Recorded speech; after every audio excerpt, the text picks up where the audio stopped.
Right, we're going to make a wee cup of coffee here today using the Aeropress, and also with some nice new coffee the whole way from Papua New Guinea. And all of this stuff, the Aeropress and the beans, were purchased in the Copper Lab in Banbridge. Highly recommended. Okay, so for our cup of coffee today, we're taking a new paper filter and putting it into the Aeropress. Just screws into the bottom. This is the coffee. I've already ground this coffee, and it's nice and fine. So I'm going to take about an even scoop and put it inside the Aeropress. Set it on top of the cup, and our pre-boiled water, we're going to add just a little bit of water,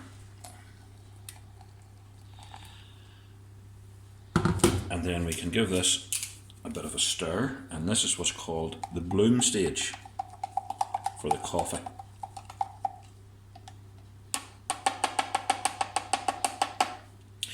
So finished with that for the time being.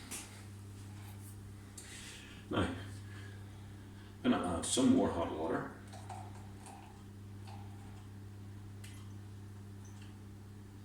And I'm going to fill it up to around about the 4 mark.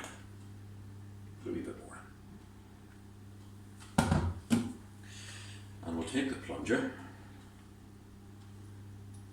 and just set the plunger in. Now that has created a vacuum, so it means that none of the liquid can escape down through the filter into the cup. And we're now at the brew stage. So, Papua New Guinea. If you're not sure where Papua New Guinea is, you'll find Papua New Guinea just north of Australia. So these beans here, the flavours, rhubarb, blackcurrant and honey. And you can see that it was roasted on the 20th of April 2020. So it's nice and fresh, and it was roasted by Craft House Coffee, small speciality coffee house across the water in England. So that's the beans. So just give this a few seconds more. Now some people say you can only make 1 cup of coffee in the Aeropress, but that's not quite true.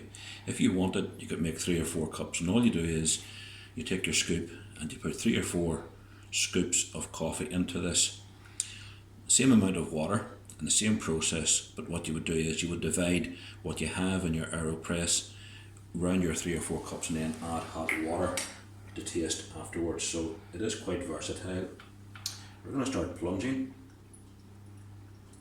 The other thing, of course, that you can do with the Aeropress is you can take it on your travels along with a flask of hot water, and you can use it anywhere. As long as you have hot water, you can use this little device.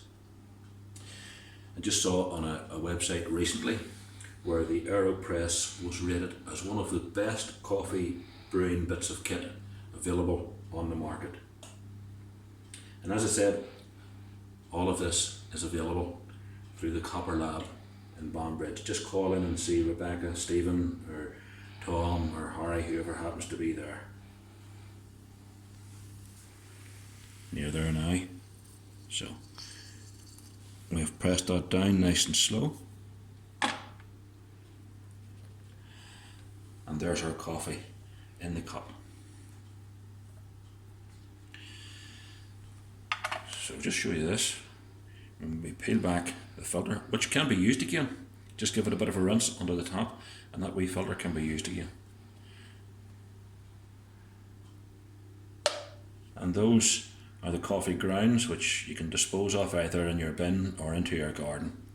And when you're finished, just give this a quick rinse under the top and a bit of a dry, and that's the Aeropress ready for use again. Now, to the tasting.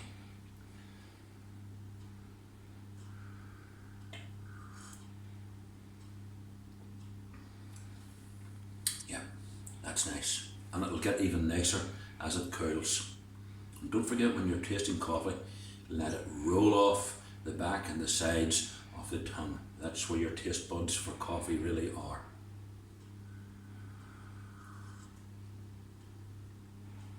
Now, what do we need just to finish off? Well, why not some homemade Kinder Bueno fudge? Delightful. Bye.